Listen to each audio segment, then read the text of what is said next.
Do you have any guidance around taking notes from books and lectures? Yeah, no problem.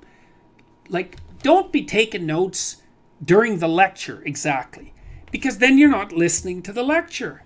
It's like, listen to the lecture and then take notes afterwards. Now, that doesn't work for every discipline, but it certainly works for disciplines. Like students in my lectures, I always tell them, don't take notes during the lecture. Listen to the damn lecture.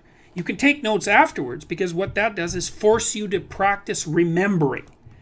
And then with regards to books, it's like, read, don't highlight, don't underline. Like that, I think that's just rubbish. I think it's pseudo work. Read a couple of paragraphs or maybe an essay, something like that, depending on the density of the book. Close the book. Think about it. Write down what you're thinking. Write down what you remember. But in the context of what you're thinking about, because that instantiates it into your memory and puts it at hand. Like, people ask me, for example, how it is that I can remember all the things that I talk about extemporaneously when I'm lecturing. And the reason for that is because I've thought them through. You know, I read them and I think, oh, okay, well, that's an interesting idea. How does it relate to all these other ideas that I know?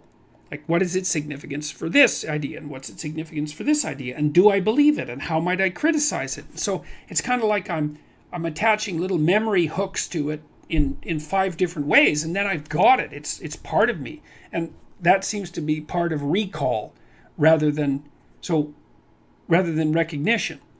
And recall is the spontaneous act of remembering something complex. And when you recall something, you're actually practicing remembering it. And that's what you need to do if you want that to be part of you. So I would say, separate out the function of reading and note-taking. So read, think, write. Or read, write, think. Because the last 2 things are quite similar.